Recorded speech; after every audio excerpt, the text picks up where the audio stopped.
श्री गुरु चरण सरोज रज निज मन मुकुर सुधारि वरणहु रघुबर बिमल जस जो दायक फल चार। बोलिए सियावर रामचंद्र की जय। आइए भगवान के चरणों में प्रणाम करते हुए, उनके भक्तों के चरणों में प्रणाम करते हुए आज का जो विषय है पाप पुण्य क्या है, उस पर थोड़ा सा विचार करें।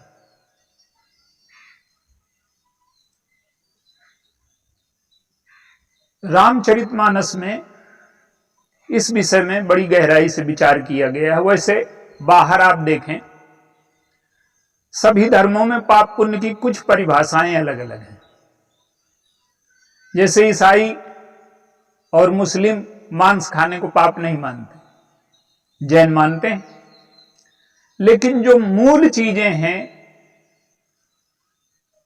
पाप पुण्य की, वो सारे धर्मों में एक है।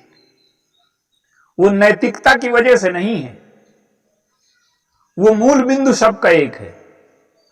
जैसे आप देखिए, शराब है। शराब कोई ऐसी वस्तु नहीं है जिससे किसी को हानि होती हो, हिंसा भी नहीं है, लेकिन सारे के सारे धर्म शराब के खिलाफ। कोई ऐसा संसार का धर्म नहीं जो शराब के पक्ष में। क्यों? शराब एक ऐसी वस्तु है जो बुद्धि को भ्रष्ट करती है, हमारे अंतःकरण को दूषित करती है।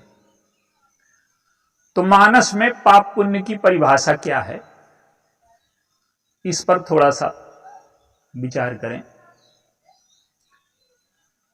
भगवान राम वन को जा रहे हैं और वाल्मीकि जी के समक्ष कहते हैं कि ये आपका जो दर्शन हुआ, ये मेरे पुण्य का प्रभाव है। हम क्या मानते हैं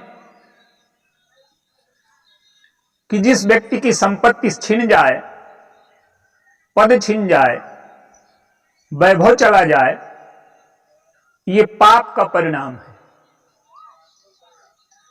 भगवान राम का पद छिन गया, संपत्ति छिन गई, जंगल में रहना पड़ रहा है, तो इसको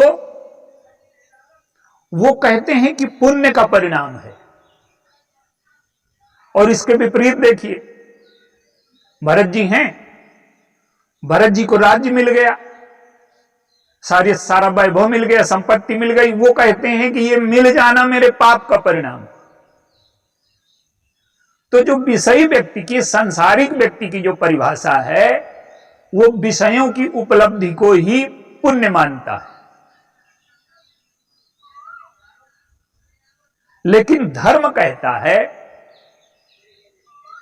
कि जिस परिस्थिति से, जिस वस्तु से हमारा पतन हो जाए, वो पाप है। जैसे हर धर्मों में मान्य है, विवाह की एक पद्धति है, पति पत्नी का संबंध हर धर्म में है एक तरीके से। तो स्त्री चाहे जितनी सुंदर हो, दूसरे की हो, अगर हम उसके साथ बुरी भावना करते हैं तो इसे पाप माना जाएगा। ये सारे संसार में मान्य है। तो सुख दुख की जो उपलब्धि है या वैभव की जो उपलब्धि है, तो धर्म ये कहता है कि किस तरीके से हुई है। मानस में 2-3 उदाहरण और हैं, पहले उनको ले लें। लंकनी को हनुमान जी ने घूंसा मारा और वो गिर पड़ी, अब चोट लगी, खून निकलने लगा, और जब खड़ी हुई तो कहती है कि तात मोर अति पुण्य बहुता और देख्यो नयन राम कर दूता। किसी को पीटा जाए, चोट लगे उसे, तो वो कहेगा कि ये मेरे पुण्य का परिणाम है। वो तो कहेगा कि किस जन्म का पाप उदित हो गया। तो धर्म कहता है कि जिस चीज से हमारा पतन हो वो पाप है। भक्ति कहती है कि जो चीज हमें भगवान से दूर ले जाए वो पाप है। और ज्ञान कहता है कि जिस चीज से हमारी बुद्धि भ्रष्ट हो जाए वो पाप है। अब आप देखिए, भगवान राम जा रहे हैं वन, वो कैकेयी अम्बा से कहते हैं कि मेरे जीवन में पुण्यों का उदय हो गया। तात बचन, मुझे ये अवसर मिला कि मैं अपने पिता के वचनों का ऋण चुका सकूं। मेरे पिता आपके वचनों के ऋणी हैं, तो ये धन्यता का अवसर है कि मेरा जीवन धन्य होगा। पिता के वचनों को सत्य सिद्ध करने के लिए मैं 14 वर्ष का जीवन दान दूंगा। तात वचन अपुनि मातु हित। और आपने इतने वर्षों तक मेरे सुख और मेरे हित के लिए क्या नहीं किया, तो क्या आप के सुख और हित के लिए मैं कुछ न करूं? तात बचन पुण्य मात हित, भाई भरत अशराव।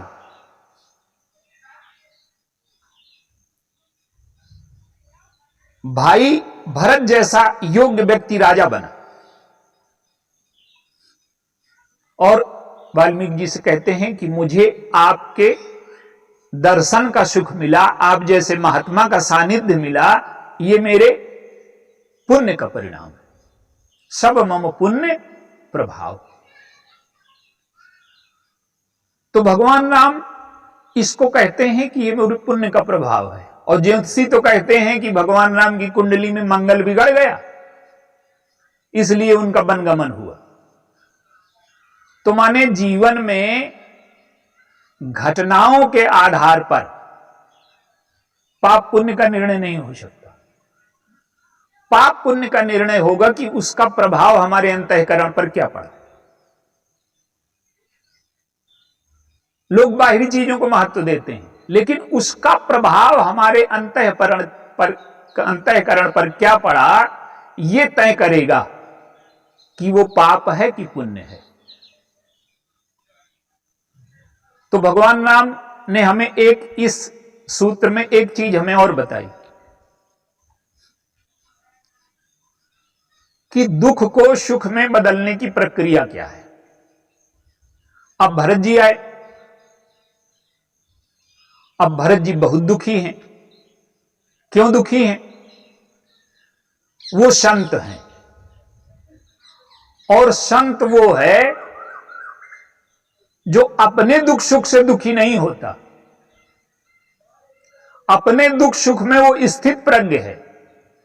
गीता में स्थित प्रज्ञ की परिभाषा बताई गई कि जो प्रत्येक परिस्थिति में जिसका अंतःकरण शांत है, स्थिर है, वो स्थित प्रज्ञ है। तो स्वयं के जीवन में सुख दुख आता है, उसका अंतःकरण विचलित नहीं होता। लेकिन दूसरे के जीवन में जब सुख दुख आएगा तो उससे अगर विचलित नहीं होता तो वो संत ही नहीं है। दूसरे का सुख दुख देख करके जिसका अंतःकरण दुखी हो जाए, विचलित हो जाए, वो संत है। आप देखिए, अयोध्या में दो हैं। मंथरा है। मंथरा कहती है कि जब ते कुमति सुना मैं स्वामिनी, भूख न बासर नींद न जामिनी। जब से मैंने ये सुना है कि राम को राज्य हो रहा है, तो मुझे भूख नहीं है और न रात में नींद है। और ये स्थिति भरत की है। निस न नींद दिन भूख नहीं, भरत विकल सुचि सोच। और नीच कीच बिच मगन जस मीन ही सलिल सकोच। असंत इसलिए नहीं खाना खाता, इसलिए नहीं सोता। संत और असंत में एक अंतर है। अपने सुख दुख से दोनों उदासीन है।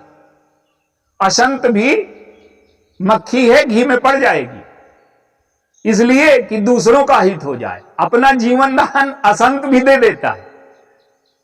और अपना जीवन दान संत भी दे देते, अपने दुख सुख से वो उदासीन है। तो मंथरा कौन है? जो दूसरे को दुख कैसे मिले इसमें उसका जीवन लगा। तो भरत जी संत हैं और वो दुखी है। अब व्यवहारिक दृष्टि से देखिए तो भरत जी को प्रसन्न होना चाहिए कि इतना बड़ा राज्य मिल गया और बिना किसी संघर्ष के मिल गया, धर्म से मिल गया। लेकिन धर्म ये कहता है कि अगर वो किसी भी गलत मार्ग से मिला है तो वो हमारे अंतःकरण को अशुद्ध करेगा। तो भरत जी दुखी हैं। तो अब दुख सुख की परिभाषा दोनों की अलग अलग है, पाप पुण्य की परिभाषा दोनों की अलग अलग है। भगवान राम से किसी ने पूछा कि आप तो कह रहे थे कि वनगमन आपके पुण्य का परिणाम है, और भरत जी कहते हैं कि मोह समान को पाप निवासु और जेहि लग सिए राम वनवासु। मेरे समान कोई पापी ही नहीं है, क्यों? मेरी वजह से सीताराम का वनवास हुआ। तो पाप पुण्य की परिभाषा यह है कि हमारे जीवन में उससे अंतःकरण पर प्रभाव क्या पड़ा, हमारा अंतःकरण शुद्ध हुआ कि अशुद्ध हुआ। तो भरत जी जब भगवान की ओर जाते हैं तब प्रसन्न होते हैं, वो भक्त हैं। तो भक्त की परिभाषा यह है कि जो हमें ईश्वर से दूर कर दे। अब धर्म की परिभाषा तो यह है कि कैकेयी को अपशब्द नहीं कहने चाहिए भरत जी को, क्योंकि कैकेयी मां है उनकी। धर्म तो यह कहता है कि माता पिता मातृदेवो भव पितृदेवो भव, लेकिन नहीं, भरत जी कहते हैं कि कोई भी कैकेयी से संबंध उन्होंने इसलिए तोड़ लिए कि वो ईश्वर से दूर कर रही थी। तो धर्म की परिभाषा से कैकेयी को कुछ नहीं कहना चाहिए, लेकिन भक्ति की परिभाषा, और भरत केवल पुत्र नहीं है, भरत राजा भी है। तो पुत्र की परिभाषा अलग है, राजा की परिभाषा अलग है। आज वो राजा का धर्म निभा रहे हैं और ये मृत्युदंड है एक तरह से। राजा सुन सुठ सह मैं राजकुमारू। अगर वो कैकेयी को कठोर शब्द न कहें तो राजा का धर्म न निभा पाएंगे। क्यों? कैकेयी ने अधर्म किया है, अन्याय किया है। तो कैकेयी के प्रति कठोर शब्द कहना ही धर्म है। ये न्याय की परिभाषा है और यही भक्ति की परिभाषा है। अब एक उदाहरण और लंकिनी वाला। हनुमान जी ने मारा। पहले वो कहती है कि मैं पहरेदार हूं और चोरों को खाना मेरा धर्म है, और तुम चोर हो, लंका में चोरी से घुस रहे। तो हनुमान जी ने घूंसा मारा उसको कि तुम बात तो सिद्धांत की करती हो, लेकिन अगर चोरों को खाना तुम्हारा धर्म होता तो रावण जब सीता को चोरी करके लाया था तो तुम रावण को खा जाते। तो चोरों को खाना तुम्हारा धर्म नहीं है, जो चोरी का पता लगाने आया है उसको तुम खा रही हो, इसलिए तुम्हारी बुद्धि भ्रष्ट है। तो एक घूंसा मारा,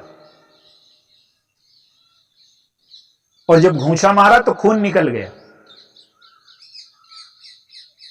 खून क्या है? एक रक्त होता है हमारे शरीर में, और किसी महात्मा को कहते हैं कि ये बड़े विरक्त महात्मा हैं। तो विरक्त का अर्थ क्या हुआ? क्या उनके खून नहीं? विरक्त का अर्थ यह है कि उस महात्मा के अंतःकरण से संसार का लगाव खत्म हो गया है। राग, मन का जो राग है वो भी एक रक्त है।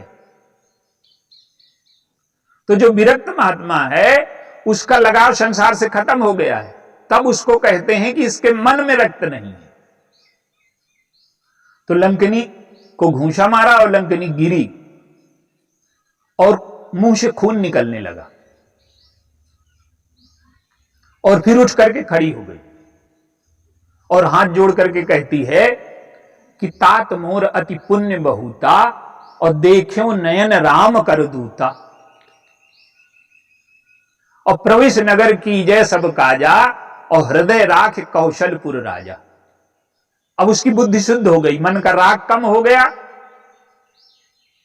और वो सत्य को समझ गई। क्या कि रावण तो चोर है, असली राजा तो कौशलपुर वाले हैं।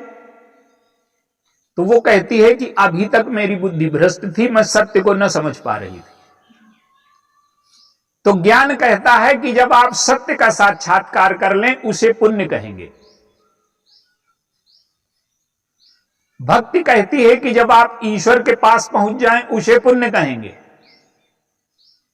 और धर्म कहता है जिससे हमारा अंतःकरण गंदा हो जाए वो अधर्म है, और जिससे हमारा अंतःकरण शुद्ध हो जाए वो पुण्य। और विषयी कहता है, सांसारिक व्यक्ति कहता है कि जिससे हमें सुख उपलब्ध हो जाए चाहे जिस मार्ग से हो। तो आप पाप पुण्य की परिभाषा समाज में यही देखेंगे ज्यादातर। वैभव मिल गया, क्या हाल चाल है, कहते हैं भगवान की कृपा है। तो भगवान की कृपा का क्या अर्थ है कि सब चकाचक है, सारा वैभव उपलब्ध है, वो चाहे जिस मार्ग से आया। तो ये स्तर हैं जीवन के कि हम पाप पुण्य किसे माने। और आप देखिए, कोई भी व्यक्ति किसी भी धर्म में हो तब तक वो साधक नहीं हो सकता जब तक उसे संसार के सुखों से कुछ न कुछ वैराग्य न हो जाए। साधक तो वो तभी होगा जब संसार के सुखों को छोड़ेगा। संसार के सुख में जब दुख की अनुभूति होने लगे तब आप ये समझिए कि वो साधक हुआ व्यक्ति। और जब तक संसार के सुख बड़े मीठे लगते हैं तब तक वो व्यक्ति पुण्य की ओर एक कदम चला नहीं है। तो संसार भरत जी को क्या है, भरत जी के जीवन में सारे सुख उपलब्ध हो गए, लेकिन इसी बात पर तो दुखी हैं वो, इसी बात का दुख है उन्हें। तो कोई भी व्यक्ति साधक तो तभी बनेगा, पुण्य की ओर तो तभी चलेगा जब उसे संसार के सुखों में दुख दिखने लगे। और जब संसार के सुखों में उसे दुख दिखने लगेगा तो पुण्य की ओर पहला कदम उसने बढ़ाया। तो सारे धर्मों में संसार के ये तो अंतःकरण के निर्माण की प्रक्रिया है। हम अगर अंतःकरण को शुद्ध न करेंगे, भक्ति धर्म ज्ञान तीनों अलग अलग हैं लेकिन तीनों का उद्देश्य एक है। भक्ति में धर्म में क्या है कि आप अपने हिस्से से अधिक किसी का न लें। तो अगर आप अपने को रोक पाने में समर्थ नहीं है तो भक्ति की ओर चलेंगे कैसे। तो पहले आप धर्म में रोकने की शक्ति आई, फिर भक्ति में प्रेम का उदय हुआ, अंतःकरण का विकास हुआ। तो हमारा अंतःकरण जिस चीज से विकसित हो, जिस चीज से हमारी संवेदना बढ़े, जिस चीज से हमारी बुद्धि शुद्ध हो जाए। आप देखिए, किसी भी धर्म में हो, कहते हैं कि वेद अपौरुषेय हैं। किसी पुरुष ने वेदों को नहीं लिखा। इसी प्रकार से इस्लाम कहता है कि कुरान उत्तरी ईश्वरीय वाणी है, और वही बाइबल के लिए कहा जाता है कि वो उत्तरी। इसका अर्थ है कि जब तक हमारा अंतःकरण शुद्ध ना होगा, हमारे वेदों के लिए कहा गया कि व्यक्ति उस स्थिति में जब उसका अंतःकरण इतना शुद्ध हो गया कि किसी भी प्रकार से मानवीय संस्कारों से उत्पन्न होने वाले दोषों का लेस जिसमें नहीं रह गया, उस स्थिति को कहते हैं ऋतंभरा प्रज्ञा, माने बुद्धि की शुद्धता की चरम अवस्था, जिसमें न कोई दुर्बुद्धि हो, न कोई वासना हो, और न किसी प्रकार की आसक्ति हो उस बुद्धि में, न किसी प्रकार का अहंकार हो। तब वो ईश्वरीय वाणी को सुन पाएगा, समझ पाएगा। तो जब तक हमारा अंतःकरण शुद्ध नहीं होता, हमारे अंतःकरण से विकार नहीं जाते, और जब तक हम ईश्वर की ओर चल नहीं देते और ईश्वरीय वाणी को सुनने में समर्थ नहीं हो जाते, तब तक जितने भी कर्म हैं हम कहें चाहे उनको पाप पुण्य, लेकिन पाप पुण्य की असली परिभाषा यह है कि आप ईश्वर की ओर आपके कदम बढ़े कि नहीं बढ़े। तो ये जो परिभाषाएं हैं पाप पुण्य की, आप विचार करें और भगवान से प्रार्थना करें कि हे प्रभु, हमारे अंतःकरण को शुद्ध करिए, जिससे हम आपकी वाणी को समझ सकें, जीवन हमारा शुद्ध हो सके और अपने लिए और संसार के लिए कल्याणकारी हो सके। आज क्या हुआ है, आज संसार में अभूतपूर्व स्थिति पैदा हो गई। मनुष्य के पास विज्ञान की शक्ति आ गई है, तो वो सारी प्रकृति को नष्ट करने में लगा है। और एक बात तो स्पष्ट रूप से समझ लेनी चाहिए कि अगर वो नहीं है तो हम भी नहीं। हम सांस लेते हैं, ऑक्सीजन लेते हैं, एक फेफड़ा हमारे अंदर है और एक फेफड़ा हमारा वृक्ष में है, क्योंकि वो ऑक्सीजन देता है। तो आज शक्ति है व्यक्ति के पास, लेकिन जो चीज प्रकृति को नष्ट कर रही है वो अपने को भी नष्ट कर रही है।